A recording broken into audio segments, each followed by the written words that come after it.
Open the pod bay doors, please, Hal.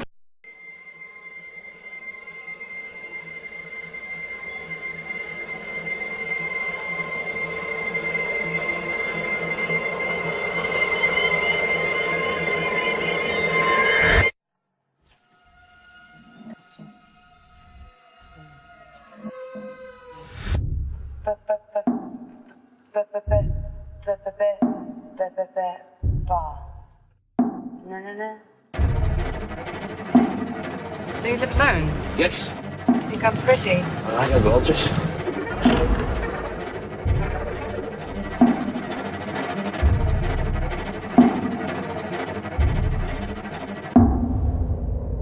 Come to me.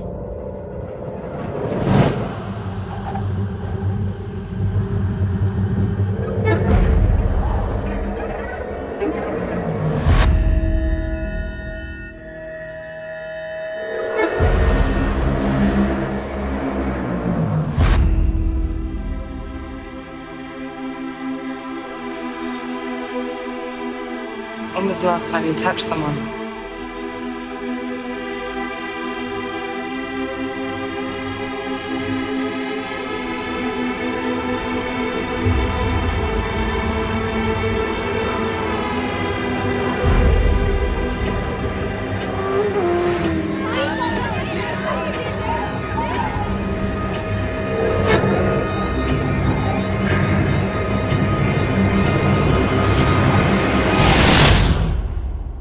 You don't want to wake up, do you?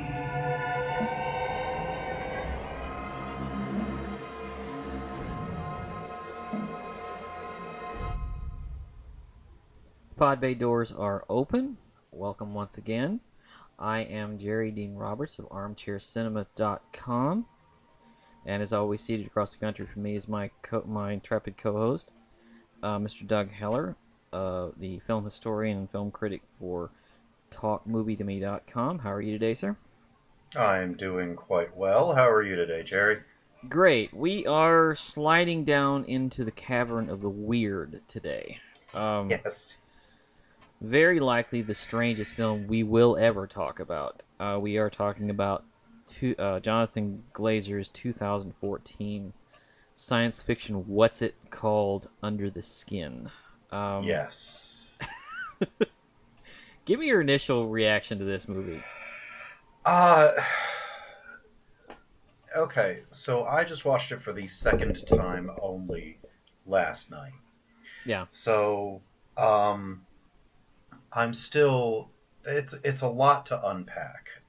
It's, I think, a wonderful, nearly dialogue-free performance from Scarlett Johansson. Mm-hmm. Glazer does not hold your hand. It's adapted from a novel, which I haven't read.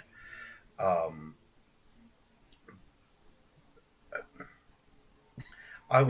captivated by it, but I don't know that I fully understand what's going on.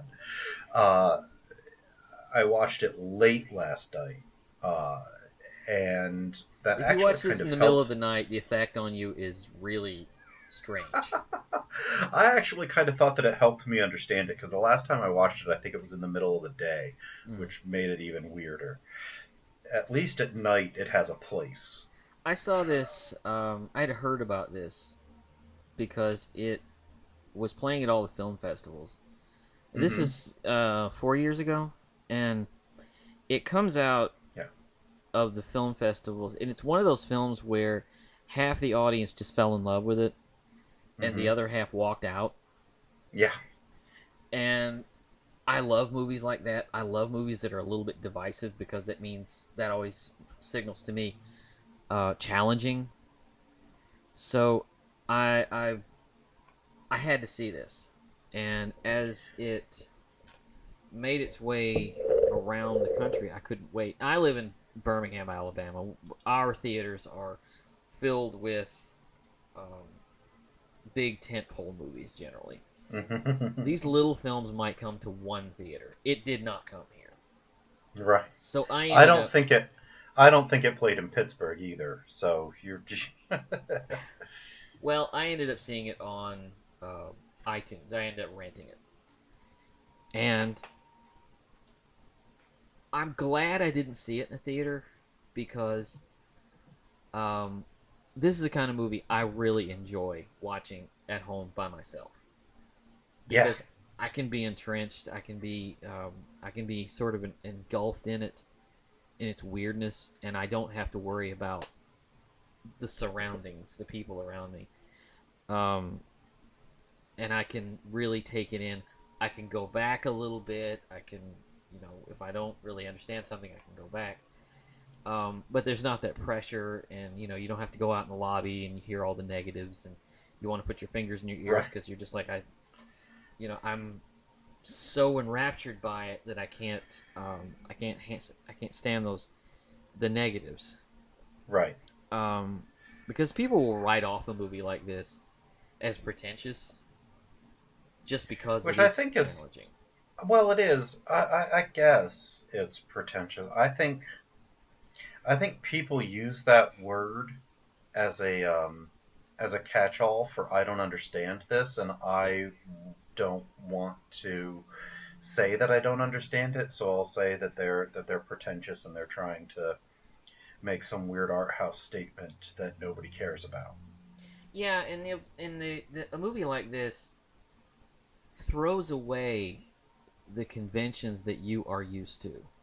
It Hmm. throws away all of the I won't say the narrative structure because it does have a narrative structure, but it throws away the point of view of a movie that generally, when a director will hold your hand and will guide Hmm. you through it. This is not that. You're No, thrown into the pool and you have to figure out where you are. it's it's really the most fascinating movie about a woman asking for directions that I've ever seen. Uh, yeah, yeah. It's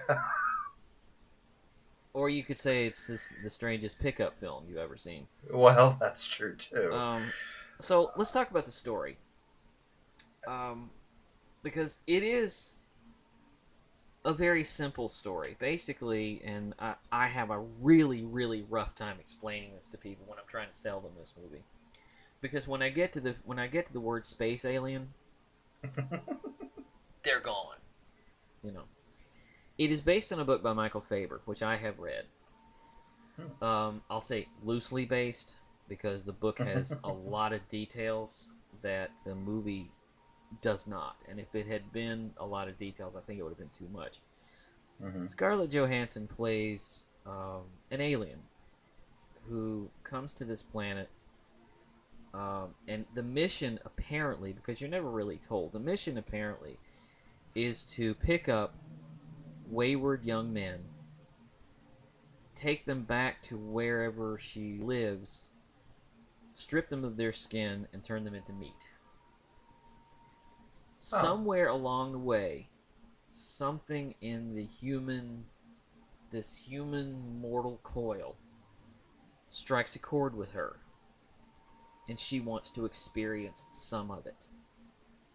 And her observations of humanity are strange to her. They are Hmm. bizarre. Stranger in a strange land. And our customs are strange. She tries to embellish, she tries to be part of that, and realizes that physically she cannot. Hmm. Um, so it's an examination, it's a rumination on what it means to be human, on what it means to be outside looking in at humanity, and the temptation to want to be a part of something that you really can't be a part of. And it all takes place from her point of view. That is to say, an alien point of view. Which Right. is to say, there's no emotional pickups here.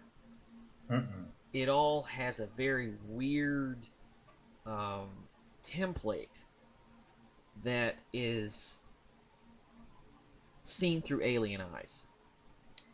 Um,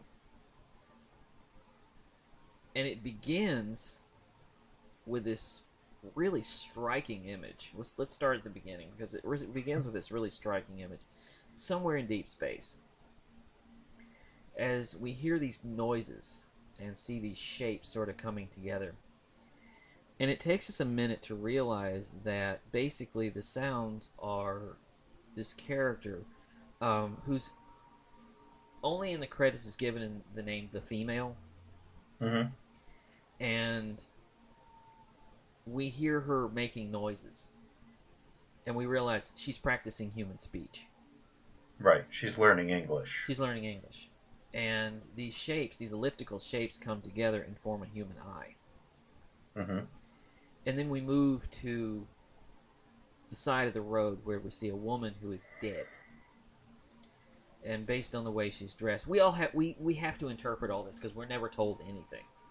No. There's a woman on the side of the road who's dead, and she is dressed. We presume the woman is a prostitute. Mm-hmm. Because she's wearing scantily clothes, she's wearing fishnets. She is taken to a place that looks like it's neither here nor there. Yeah. And it's a room full of white light. And she's placed in this, and there's a woman that comes in, played by Scarlett Johansson, who takes her clothing. Mm-hmm. And the movie tells us kind of where it's going right away, because the woman, the dead woman, there's a close-up on her face, and she has a tear rolling down her face. Right. Like she's not dead. Well, or maybe dying. Or, yeah. But what I got was that the Scarlett Johansson character essentially is an agent of whoever these aliens are.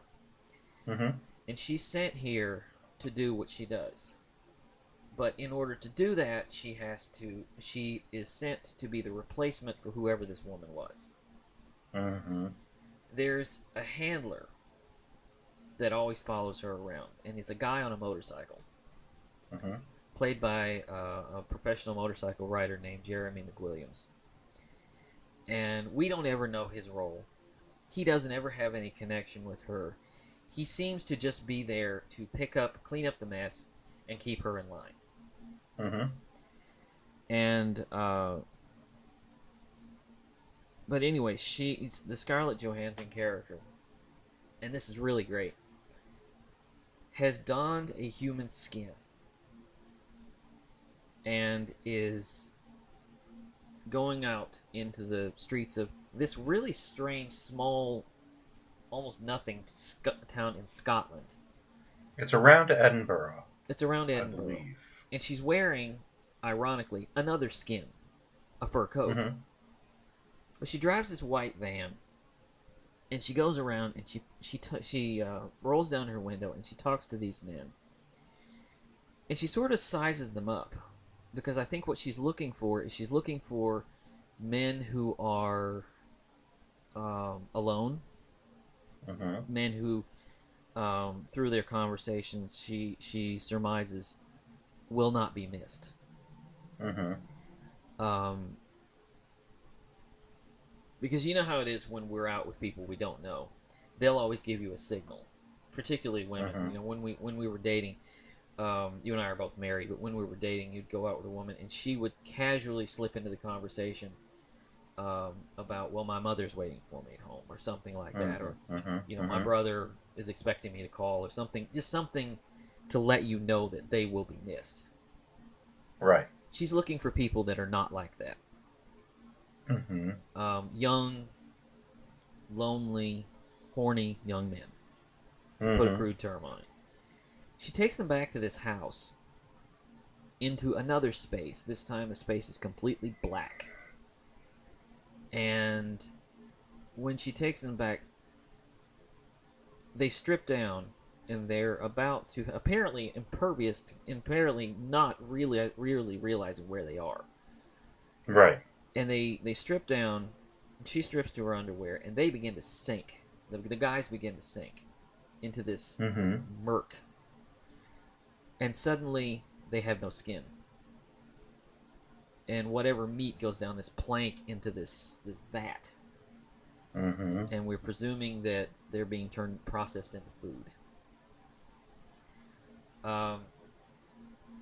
It's a horrible idea, and it's executed in a way that is very, very cold-blooded. Mm-hmm. But she does this several times. I showed this film to a friend of mine, to a coworker of mine, recently. His response was very telling. He said it's very repetitive. Mm. Because she does the same thing over and over again. Right. She takes these men back. The same thing happens, and one thing that happens is one of the guys who sinks into the murk looks over and sees the last guy she picked up, Right. and she does this, and in between doing this, you get all of these shots, all of these scenes where she'll be on the street, and she's observing. Mm-hmm. She's watching other women. She's watching other human beings in there. She'll watch women with their babies. She'll watch women trying on makeup. She'll watch women trying on clothes. Mm-hmm. She'll look around. There's a scene where I couldn't really figure out what she was doing. It's almost like she fakes a leg injury. And there are these people that sort of crowd around her, and it's almost like she's testing them to see what their reaction will be. Oh, And, when she falls flat on her face? yeah, when she falls down, yeah. I could never tell if she did that on purpose or not, but See, I didn't think so. For that, because that was after she had lured the I don't know what the technical term is, but the guy with the Elephant Man syndrome. yeah, And neurofibromatosis, something. thank you. So she lures him back.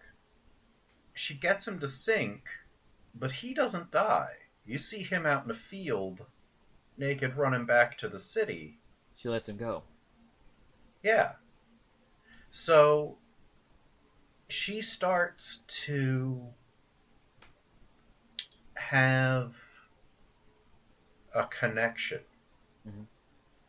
And if you look at some of the things leading up to that, she stares at the mirror.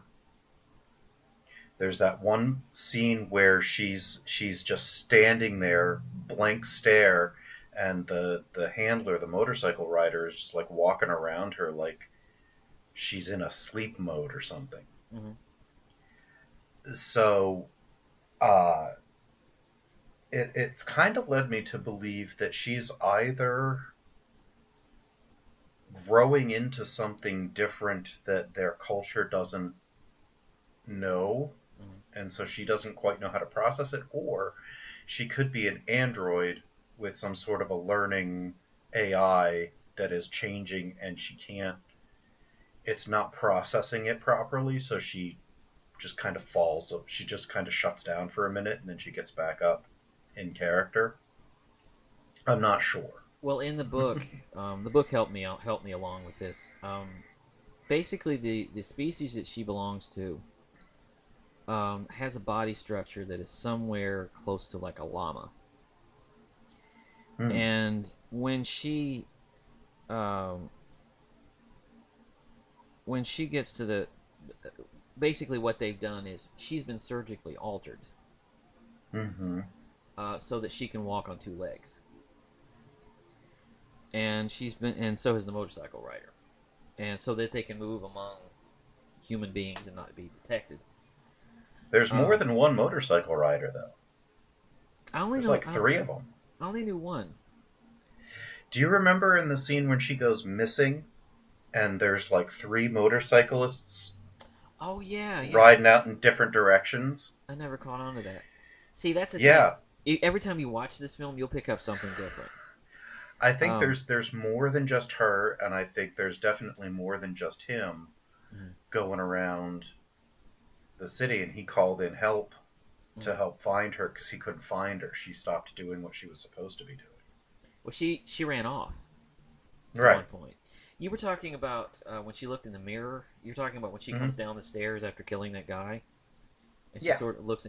That's not a mirror.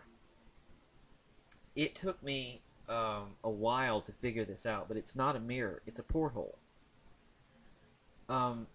when he sank into the blackness, she came down the stairs. Uh-huh. She's not looking in a mirror. She's looking at him. It's a window into Oh. whatever. Because we should explain. She goes to this tiny little house, and she goes up the stairs. It's a And, really run-down, abandoned house right. outside of this tiny little town. And whatever it is that she's got upstairs is this weird room that she's created with this tank.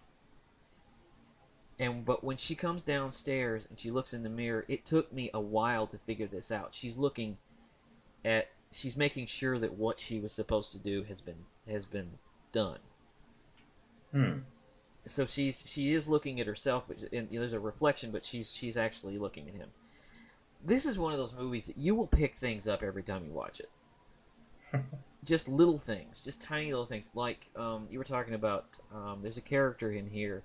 The only character who's ever given a proper name is Adam, and that's the disfigured man. And she actually has a conversation with him in the van while they're driving back to the house, where he wonders if she's picking at him, if she's playing a joke on him, because this beautiful, gorgeous woman has picked him up. Why? He says he's used to being teased and made fun of, so he does not go out in the daytime. Right. And he goes out at night to go to the grocery store. And that's when she picked him up. There's this wonderful thing that happens when they're talking. There's this insert shot where he's pinching the back of his hand. Right. Trying to, like, wake himself up. It's like, is this real? Is this really happening? And I don't really know why, particularly this man, but something about her association with this man sparks her interest in humanity beyond just the mission. Something about him, it's a strange thing to say, touches her heart. And she wants to become something more. There are moments in this film where she observes humanity. There's a strange moment at the beach. When she goes out, there are 4 people there. There's a husband and wife, their baby, and then a guy in a wetsuit. And I never could figure out the purpose behind this scene. The mother goes out into the water and starts to drown. The father goes in after her, and I think he starts to drown, if I remember correctly. And then I think the guy in the wetsuit tries to help. And he gets the guy out, the father out, but then the father goes back in. See, the reason that this is here, there's a few things. First, she knocks the guy in the wetsuit on the head and takes him back. Yeah. As part of her mission. The other thing is, when you're listening, if you can hear on the radio, the guy is a professor at Edinburgh University, and he didn't show up for work the next day, and there was a missing persons thing filed. The guy that drowned, the woman and the baby are the only people in the entire movie that are reported as missing. Okay. Because the scene ends with the baby sitting on the beach. Right, crying. And the character, the Scarlett Johansson, tentatively, I think is named Laura. We hear it in conversation. I think that's the name she gives. Walks by the baby and just leaves it there. Right. And crying. And yeah, in the car, the next day, you hear on the radio that this guy was a professor at Edinburgh and he didn't show up for work. So now there was a helicopter search, but that was called off because of fog and stuff like that. So this is now the guy in the wetsuit from Czech Republic, I think, from Prague, was like the fourth third or fourth person that she did this to. Yeah. And the only, and it goes to show you that these people are disappearing and no one knows, but this guy with connections, with a job, with a family, is reported as missing, and that leads you to understand why she's taking the ones that she is, because they are not. No one's reporting them because nobody knows they're missing. The one guy, the first guy, was in business for himself. He was an electrician. So if he just doesn't answer his phone, he might not be there. He's not taking work that day, whatever. And it's probably not going to be known for weeks or months that he's even missing. Mm-hmm. Because he doesn't really know anybody. Because one of the things is Scarlett Johansson's performance is not in dialogue. It's all in her face. Oh, yeah. And really what she's doing in this is she's listening carefully to these men. She's listening carefully to what they're saying, and she's picking things out. Listening for cues. Girlfriends, mom, dad, sister, brother. Family. Going to work. Yeah. Meeting people. You know, I'm here at this bar every Saturday night, or something like that. Right. And, you know, I'm down at the pier every something, Friday afternoon or something like that. Listening for those kinds of regularities, those kinds of connections. These guys don't have that. Mm-hmm. So when they disappear, like I say, it's months before even anybody knows they're gone. Right. If they really have any friends at all. And, but something about this man named Adam seems to change the texture of her mission. Because when she's observing humanity, when she's observing what we do and our way of doing things, there's a moment when she decides she wants to be one of us, or wants to explore it further, and doesn't want to do this mission. Right. Because she runs off. And there's a scene where she gets on a bus, and I think there's a guy trying to hit on her. She goes away from the city. Mm-hmm. And she's trying different things. Like, for example, in the one scene that I remember most is she's sitting in a restaurant, and she tries a piece of cake. Mm-hmm. And she spits it out. She has to, yeah. She can't. Yeah. Eat it. She almost, I don't know if you'd say she has a love affair, but she finds a man who cares about her. Well, I don't know how to describe it. It's not really an affair. It's just it's not really a pickup. It's the guy on the bus. He says, "Do you need help?" And she says, "Yes." And that is the only word you hear her say to him. Mm. He goes shopping. He takes her back to his house. He lets her sleep in his bed while he sleeps in a cot in another room. Mm. And then he takes her out to some castle ruins or something the next day. And then they go back to his place and they start kissing, and she decides she's going to let him actually do what she's been luring men on the promise of. Right. And as soon as it happens, she jumps up and takes a lamp and look, she can't actually perform the function of sex. And she just kind of runs off. Mm. And then encounters, she's in the woods, and she encounters a creep. She finds like a lodge. He tries to rape her. She runs away. He tries again, catches up with her, and when he's struggling with her, her skin suit rips. Mm. And underneath, she's this black ink, sort of, almost like a mannequin that you'd see in the Right. He And then sets her on it fire. after she like pulls the skin off and she turns it around and she's looking at the face, which is still blinking. Hmm. Yeah. So it's still under some sort of neurological control.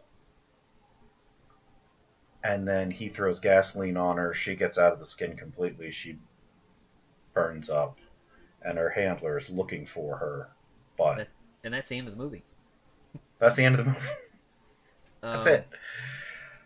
I thought of I don't know how it would pertain to the story we just saw, but at the end of the movie there are these ashes falling to the ground. I thought of Invasion of the Body Snatchers. A little You know, bit. the seeds, falling back to Earth. I don't know if it says anything about this film because that's not really the texture of this film, but I thought of that. Just that unknown. We don't know really what she is. But it's the whole movie is her breaking away from that mission and trying to figure out who we are. Mm-hmm. I thought about this, and then I thought, science fiction is probably the most maligned of all genres because most tentpole science fiction movies usually go in the same direction. Sure. Particularly when it comes to aliens. Mm-hmm. Most science fiction movies do one of two things. They're either trying to follow Star Wars or they're trying to follow Alien. True. One or the other. It's the ones like this that break away from that and try to find some semblance of humanity. What's interesting is it's trying to find humanity in a very, very cold-blooded movie. Right. There's not a warm moment in this movie at all, ever. No. For the entire running time. And which is about 2 hours, isn't it? it's about that. But it doesn't feel like 2 hours. It does go by relatively quickly if you're really into what's going on. Mm-hmm. The music in this does not sound like anything you've heard before. It's again very alien. Well, the wonderful thing is, what was it? The composer, Mika Levi. Yes. This was her first film as a composer.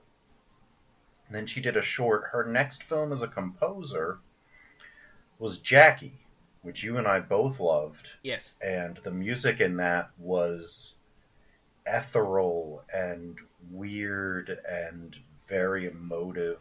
As was the tone. Similar to this. As yes, was the tone exactly. So she has this Mika Levi has a very unique sound and a very unique concept of almost like Philip Glass minimalism. Yeah. Using more sounds than music, but there's a theme whenever she finds someone that she's going to take back with her that cues you into this person's going to die, but this person that she's talking to isn't. Right. And I think what captivated me most was that Glazer took everything that would have been in that novel. Like I said, I didn't read it. You have. And stripped it down to its bare bones and gave us the idea of what was happening and let us fill in what we could. We have the framework. But, right, he could have easily had Scarlett Johansson doing an internal monologue as voiceover. Which would have ruined it. It would have destroyed it, but it could have been done that way. The only other thing, and I should probably save this for our recommendations, but the only other thing that I can think of, at least in recent memory, that approached science fiction and the concept of not spelling everything out for you right away was Ex Machina. Yeah. Yeah. Alex Garland's directorial debut. That one's a little more traditional. Yeah. It's more of a full-blooded story than this. But it's the same. I get what you're saying. It's, again, science fiction that is not, that breaks away from the general mold of trying to be either Star Wars or Alien. Right. And really deals with aspects of what makes us human. Mm-hmm. What is humanity? I was really impressed, and I want to talk about this for a second, because this drives me nuts. One of the big points of this movie, and one of the things people always love to talk about, and this is so shallow, is that at one point Scarlett Johansson in this movie is naked. 2.3. She's naked throughout the picture. Well, in particular, one scene when she runs away, there is a scene where she's standing in a room, looking in the mirror, and she is examining herself. Right. I get so many people who know about that scene and who accuse me of loving this film only for that reason. And that's a very shallow, kind of hateful comment, because there is so much to this film besides that. And that scene is very clinical. The nudity is very clinical. Right. Despite the fact that she is luring people men to their deaths through sexuality, there's no eroticism in the movie whatsoever. Right. And to be fair, it should also be noted, everybody knows that Scarlett Johansson's naked in it. There is actually full frontal male nudity throughout the picture, too. Yeah. So I actually kind of thought that it was evenly balanced. Like there's Definitely. actually at least 3 naked men and only Scarlett Johansson at the beginning and near the end that you really see anything of her. Well, and the scene that is most famous for that is the fact that it's when she's doing the self-exploration and she's looking in the mirror and she doesn't have any clothes on. And what I thought of when I saw that scene was I thought of a teenager. Right. Really beginning to explore and understand their body and who they are and how they're, it's a normal human function. Again, understanding humanity and trying to understand this form that we carry. But I get all these people who always tell me that you have to understand, you must understand, I chose this as the best film in 2014 because this is a challenging film, because it is a film that rolled over in my brain over and over and over and over again. In little bits, I always think about this because I love this kind of film.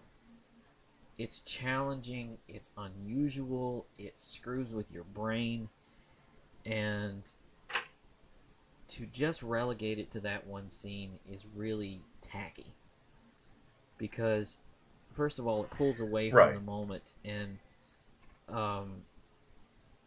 second of all, it kind of accuses me of something I'm not guilty of, which I'm not watching this film for sexuality. I'm watching this film because it is such a mind bender in terms of its story and its intention. Well, it's kind of like what happened with Paul Verhoeven's Basic Instinct and Wild Things back in the 90s. Right. Basic Instinct is a really good detective thriller that is boiled down to Sharon Stone possibly flashing her crotch. Yeah. And Wild Things, if you watch anything outside of the threesome scene in the pool. Yeah. That is a very complicated. As Leonard Maltin described it, there are more twists than a pretzel factory in that movie. And that is also a really good thriller. Wild Things is a movie that comes up with a story so complicated that it's still explaining itself over the closing credits. Right. I love it for that. But and there are things that like you watch these pictures, and yes, there are these scenes that sometimes are put in for sensationalism so that there can be a little bit of a drive. I know that Martin Scorsese's first picture, Who's That Knocking at My Door, with Harvey Keitel, there's this scene that's like a flashback to Amsterdam with Harvey Keitel having sex with a prostitute. And the only reason it's there is because the producer was like, you got to put in some nudity or I can't sell this thing. Yeah. And it's completely out of place with the movie. Spectacular movie, except for that little weird diversion. Mm-hmm. And, you know, these kind of things are put in there to make things pop and to have something to market the picture on. Mm-hmm. That are completely not indicative of what the actual movie is about. Right. Disclosure, the Michael Crichton novel, it's a terrible movie. First of all, I don't want to put that in the category of you're misreading this. That is all based on that one scene with Michael Douglas and Demi Moore, and that's the only reason you need to watch that movie, and you don't need to watch that movie because even that scene's not good. And Demi Moore is terrible in that movie. She's awful in that movie. And what was it that the what was it? Wesley Snipes and Sean Connery, Rising Sun. Rising Sun. Also from the 90s was replete with let's throw in some sex to sell our movie. And let's treat women like crap just to, you know. Oh my God, the misogyny. Ugh. And it culminated with Showgirls. I mean, just treating women like trash. Which is the exact opposite spectrum of Paul Verhoeven from Basic Instinct.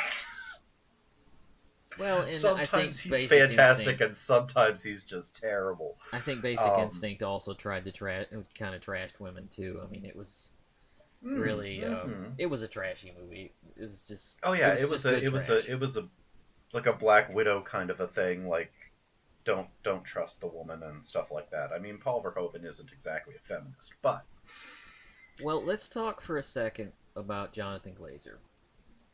Because Jonathan Glazer is a British director who does not make a movie every year. I think he's best known for Sexy Beast. There was Sexy Beast in 2000, then Birth with Nicole Kidman in 2004, and then this in 2013. Mm-hmm. He's got another one, I guess, apparently written, but I don't know when it's coming out. Well, There's also a music video director. He did some Radiohead videos. Yeah, you can see a lot of his experience in music videos in this, because there's a lot of lingering shots. There's a lot of there's sometimes in this movie there's rarely ever walking. You know, the standard scene. You drive in the driveway, you get out of the car, you walk to the door, you walk in the front door, you put your keys down, you go to the bedroom, take your shoes off. There's not a lot of that here. Right. You kind of have to catch up with where the movie is. Mm-hmm. And it's not hard to do. If you just get yourself on the right wavelength, it's not hard to do, but there are times when it does jump from one thing to the other. Right. And there'll be times when you just cut to her just kind of there in a place, and you're like, oh well, she's there, but you don't see her go there. But this director Jonathan Glazer, he always does this. His films are always kind of a whutzit. You can't categorize it, and his plots are always interesting. I loved Birth. Birth has a plot that I love.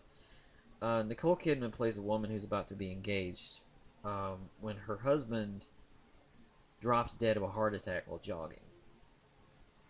10 years later, she's about to marry somebody else, and she has having an engagement party, and a little boy shows up claiming to be the reincarnation of the former fiance. And the movie is not about whether or not he's the genuine article. The movie really is about how he, it's really these people at this party having a rumination about death and about reincarnation, about what is life, and it's really, really about that. Mm-hmm. Even though it does come to a conclusion about whether or not this kid is what he says he is. But Glazer does that. He places questions in your head about the nature of humanity in these two films. I can't really say I saw it in Sexy Beast, but because Sexy Beast was more of a thriller. Right. And gave us probably one of Ben Kingsley's best performances. That's true. That's true. He's best at asking us questions and then ending his film really with a question mark. Mm-hmm. It's always rolling around in your head. And he makes interesting choices. And one of the most interesting choices he makes in Under the Skin is to cast Scarlett Johansson. Right. Had he cast somebody we didn't know, had he cast a complete unknown, I don't think the film would have. I don't know if it would have worked as well, and I don't think as many people would have come to this film. Right. We know her. We know her from other movies. We know her from the Avengers. We know her from this and from that. And this was post-Avengers ScarJo. Yeah, this was when she was really becoming something. She was really becoming. She was a major star, and by a complete irony, I saw this film on the same weekend that Lucy came out. And here's a strange thing: they're almost similar, but in the way that Hollywood deals with a subject in the way that an independent film director like Glazer deals with it. Lucy was just a thriller about a woman who gets Besson. It's Luc Besson she gets a drug and it turns her into this superwoman who can do anything.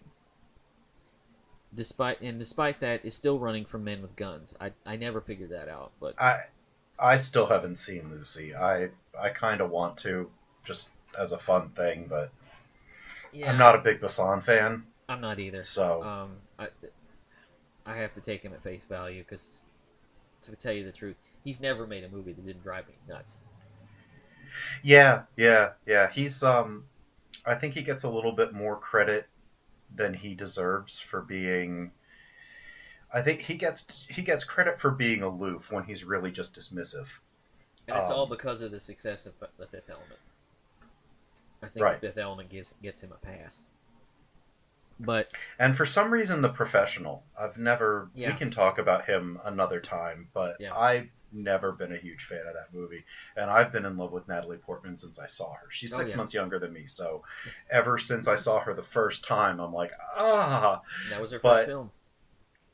Yeah, it was. And I've never been a huge fan of Besson. Yeah. He's a better writer than he is a director, and he's not that great of a writer, except when he comes up with a character that other people start to use. Yeah. Like La Femme Nikita, the show Nikita on whatever network it was, wasn't a terrible show. Mm-hmm. But he didn't really have anything to do with it, which is probably why it wasn't that bad. Yeah. But coming back to Under the Skin, I've always wondered. I haven't ever met a woman who's seen this movie, but I would love to know. I hate to use this term, the female perspective, because there's a sense in this film of the character Laura struggling to be a woman. Mm-hmm. Not just to be human, but to be a woman. I think it's easier to be a guy, probably easier to try to be a guy than it is to be a girl, because women have so many things pushed upon them, so many expectations pushed upon them, and you actually feel that in this character. In the sense that, the makeup, the clothes, the things that are required of her, even down to the scene where she tries to have sex, and all of that. It's all kind of pressed upon her. And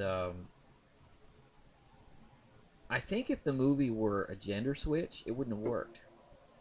No, and it's not interesting. At all. It's an interesting perspective because she's picking up men. First of all, she's dressed like a prostitute. She's wearing a large fur coat. She's got dark hair and this shock of red lipstick.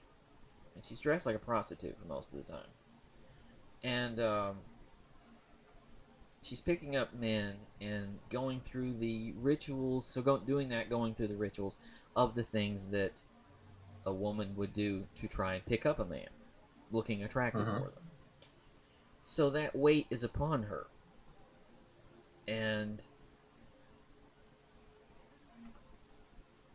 as I said before, when people accuse me of liking this film because of the nudity,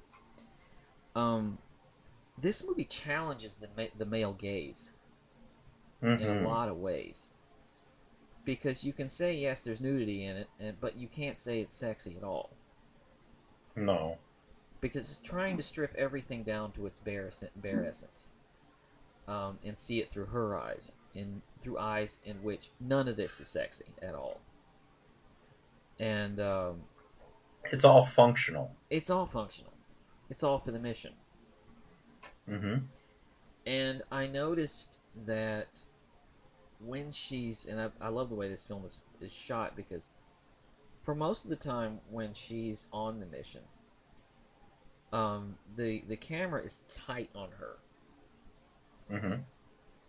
When she escapes, when she abandons the mission and she goes off to the coast, the castles and all of that, there are these wider shots, I guess representing the freedom that she's feeling, but it doesn't focus as much on her. There are long shots late in the film that are not present early in the film. And maybe signifying the confusing wasteland that she's sort of escaped into. I don't know. This is a film that I know that I will continue to study. And I know I sound like I'm blabbering, and I apologize, but it's a film. No, I mean, the picture is very complex, and it requires multiple viewings. I had always wanted to watch it again, which is why I was glad that you brought this up as a pick, because it's been mulling around in my head for the last 3.5 years since I first saw it. It came on Amazon Prime back when it was after it had been out for like 6 months. I had heard a podcast, a film spotting podcast, where they reviewed it, and was just very fascinated by what they had to say. Like, I have to find this movie. I have to watch this. And it showed up on Amazon Prime, and I watched it, and I liked it because it was challenging, but it was one of those that I wanted to revisit that I never had a chance to, because, like we've mentioned before, we're critics. We watch stuff all the time. New movies usually don't get repeat viewings for me. Right.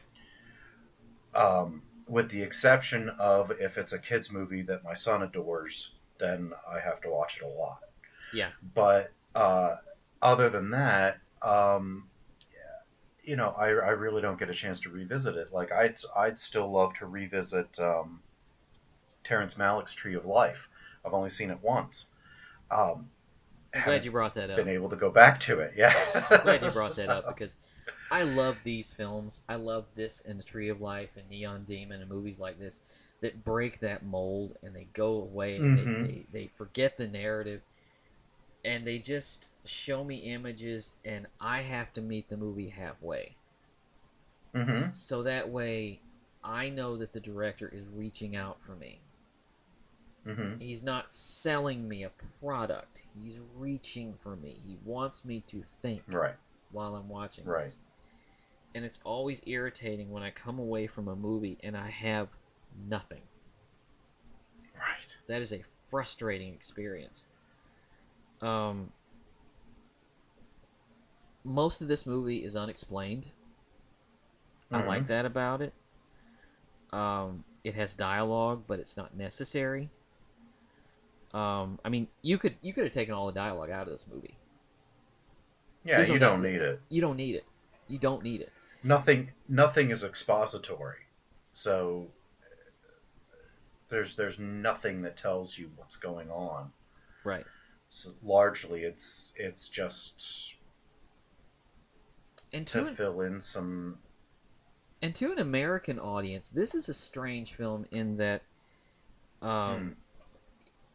it takes place in a part of Scotland we're largely unfamiliar with.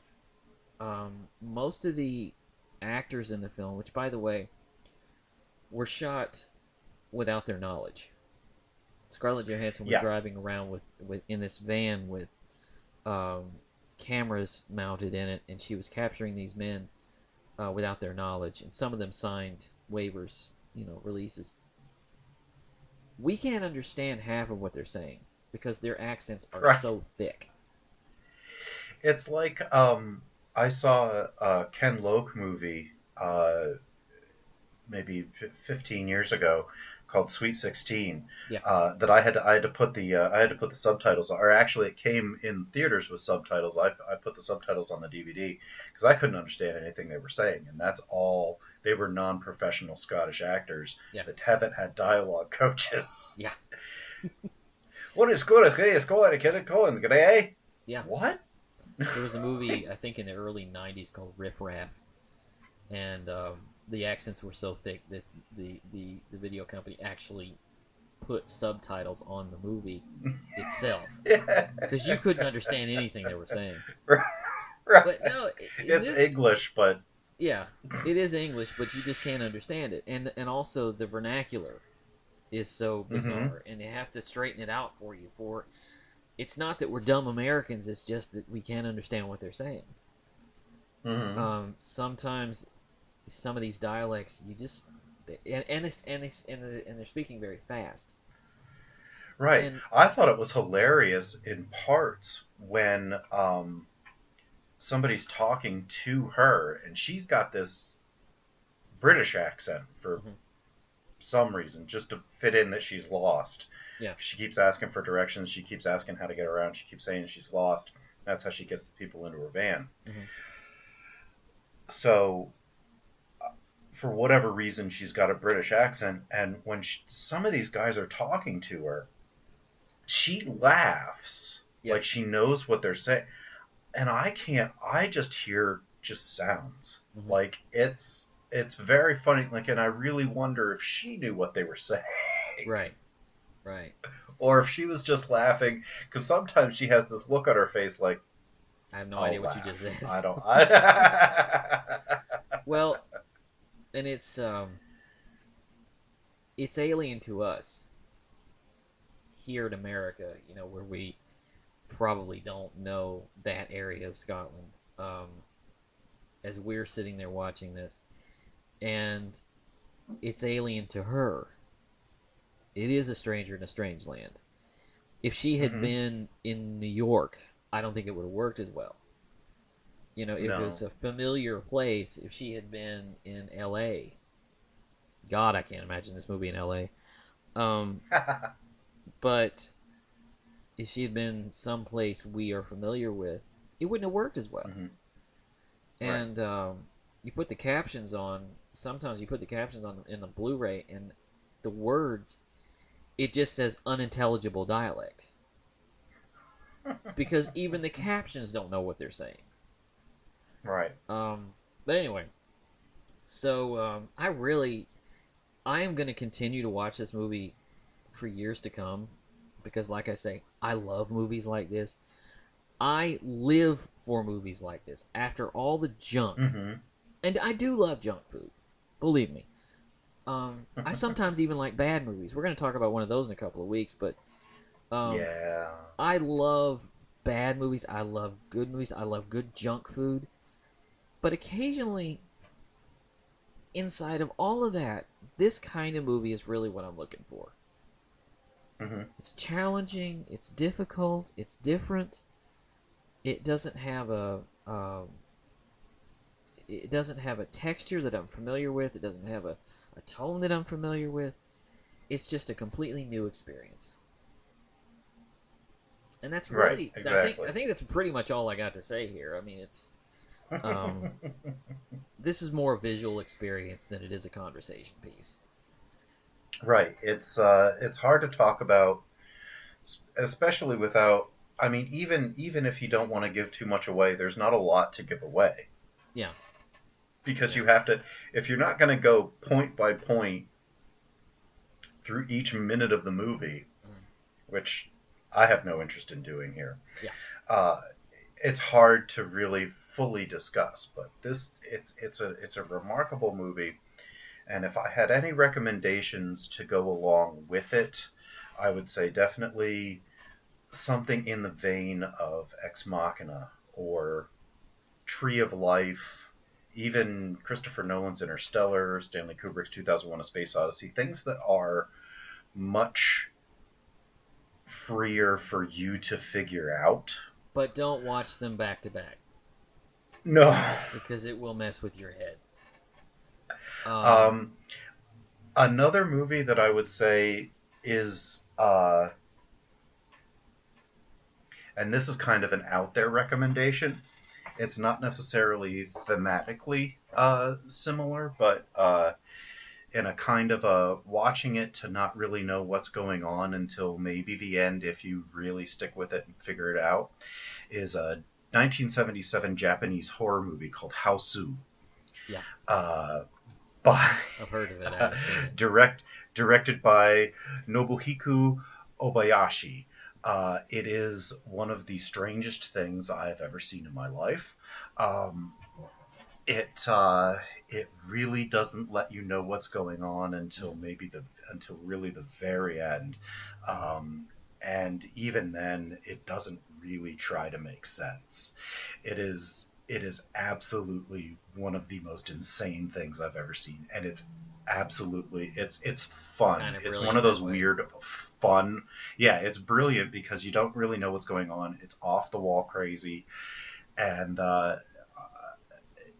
you don't really care that you don't know what's going on because it is so weird and it's scary, but it's funny, and it's I would recommend that. We may end up talking about that at some point. I, Uh, I want to say I really kind of racked my brain trying to find a recommendation for this because this doesn't fit with anything else. mm-mm. The only thing that I could ever really say is watch this with an open mind, Yes. stick it out, um, watch it for the right reasons. You know, not the nudity, because you can find that on the internet. I mean, if I have a recommendation, I'm only going to say to really understand how a movie like this works. Understand that how Hollywood would reject it. The kind of mangling that Hollywood would, that the unimaginative studio execs would put um, into play, and not necessarily Hollywood, but just a generic, not necessarily just throwing eggs at Hollywood, but a generic kind of effort like this. A big Watch this. studio take on this. Yeah, watch this coupled with Lucy, Mm-hmm. and you'll see the kind of film, and of course Lucy is a French production. Um, put together by an American studio, but just to see how this kind of movie, balanced with a more traditional studio film, starring the same actress, doing a very similar take on the same story. One movie works and the other one doesn't. Lucy's not a good movie, but it's a standard movie with a lot of plot holes. Right. But just to see how a really creative, smaller, independent film backed up against a large, unimaginative, big-budget film. And I know, again, I'm blabbering, but watch the two just to kind of compare and contrast styles. Yeah. So. And I think that about wraps it up for us here. As always, if you have any recommendations or anything you want to hear us talk about, please leave it in the comments. Drop us a line. We are always willing and able to talk about whatever the people want.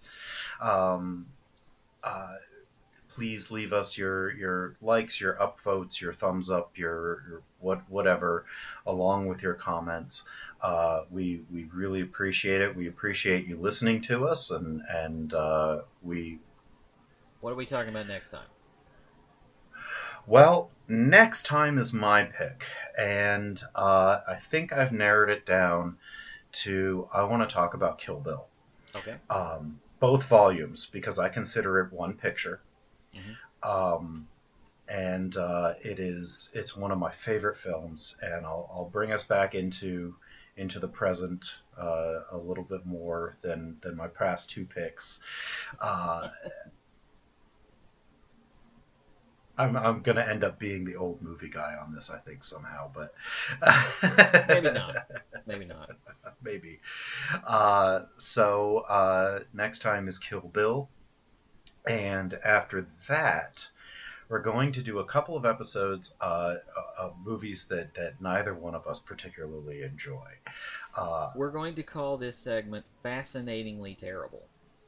Movies that were just terrible in a very, very interesting way. So coming up after Kill Bill is Jerry's pick, and we're going to be talking about God's Not Dead. Can't wait. And after that is my bad movie pick, which will be Dreamcatcher, Lawrence Kasdan's atrocity from 2003. Which I haven't seen yet. Well, I haven't seen God's Not Dead, so yeah. We're both introducing each other to very bad movies. Right. So and then we're going to get back on track with some masterpieces to kind of cleanse the palate after that. So keep listening. We definitely appreciate it. And for Jerry Roberts of ArmchairCinema.com and ArmchairOscars.com, and on behalf of myself, film historian and film critic for TalkMovieToMe.com, Doug Heller, the pod bay doors are now closed. The mission has been completed.